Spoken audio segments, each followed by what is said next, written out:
Have you ever wondered what is the lowest skill card in Clash Royale?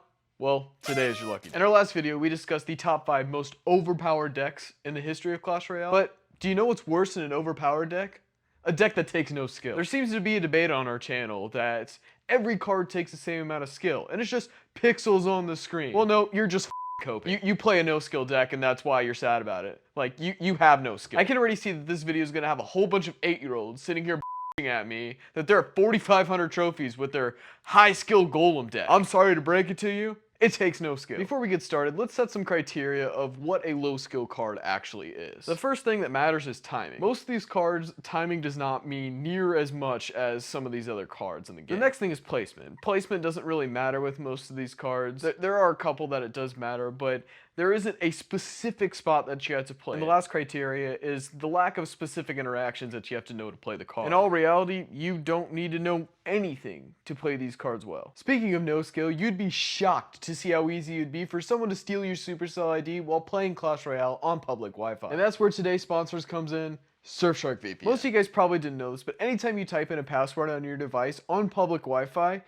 anybody can get into it, and that includes your Supercell ID. Surfshark will act like a shield against these hackers and encrypt your data so no one can get inside. And it doesn't end there. Surfshark allows you to bypass regionally locked content. Currently, Supercell has a game named Clash Mini that is available in certain markets, but it is not available in the United States or many other big markets. With Surfshark, that is no longer an issue, and you will be able to play. Another great way to use Surfshark VPN is to use it while you're booking travel. Here at Full Tilt, we travel a ton, and it is great to have Surfshark VPN in our back pocket to make sure we are always getting the best prices. When it comes to booking travel, airlines and hotels jack up prices every single time you look up a route. Surfshark VPN makes sure that this does not happen and that you will always get the best price. If you care at all about being safe online, a VPN is one of the best investments that you can make. Lucky for you guys, Surfshark is offering 3 additional free months if you purchase a plan using our code Full Tilt. Just scan the QR code or use the link in the description, and if you aren't satisfied,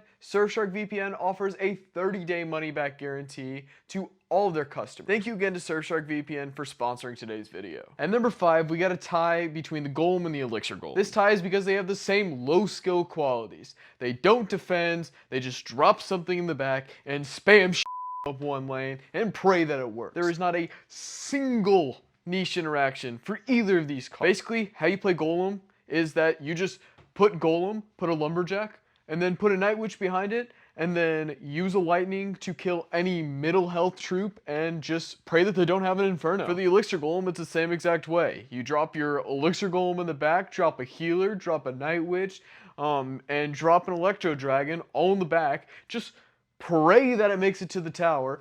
Don't defend at all. That is rule number 1 for playing Golem and Elixir Golem. Do not defend. It's literally illegal.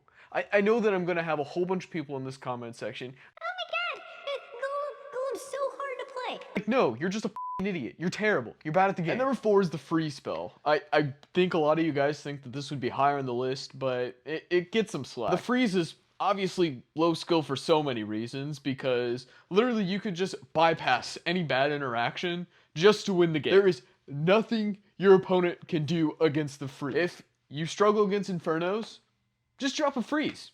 It's useless. If your opponent's win condition is getting too much damage on your tower, just freeze it. If your opponent is playing log bait and they get a Goblin Barrel out of cycle, drop a freeze. Full counter. It takes no skill. There's no niche interaction. All you need to know is it doesn't kill goblins. Honestly, it'd probably be number 1, but if you misplay a freeze, you are At number 3 is another tie.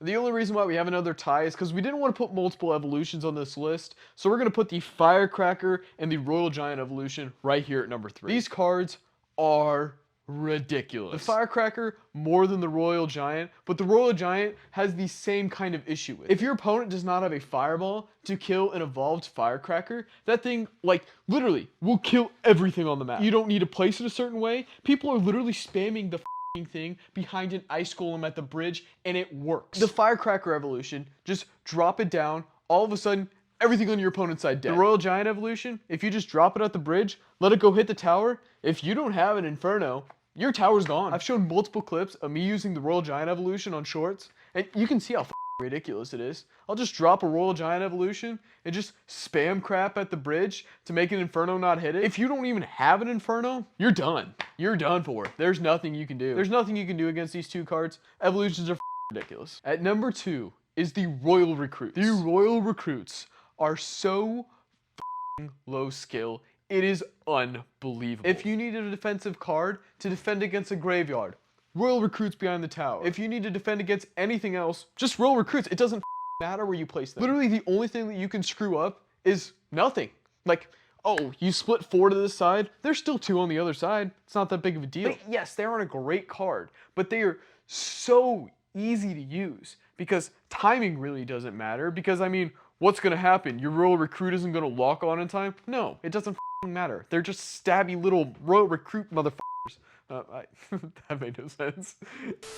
There's nothing your opponent can do about it either. Like, what are you going to do? Predict the Royal Recruits? Throw Fireball and just knock off shields so they can kill the rest of your Hog Rider? They're not the best card in the game. I understand. They're not great. They're so easy to use. I can give it to my 2-year-old cousin and she can figure that out. And all you whiny ass Royal Recruit players in the comment section sitting there like, Oh my god! I have to split 3 Royal Recruits on this side and 3 on the other. And then I have to split Royal Hogs in the middle. shut the up. You were terrible. And at number 1, everyone knows what's coming here. The lowest skill card in Clash Royale is the Electro Giant. The Electro Giant is the only win condition in Clash Royale that you can use as both your main defensive card and your offensive win condition. I can already see Twitter blowing up on this one. I don't know why it seems like every single person on Twitter uses Electro Giant, but you're all bad. The Electro Giant takes 0 skill. Just drop it, defend against anything, tornado anything inside of its radius to kill it. Literally, my dog can do that.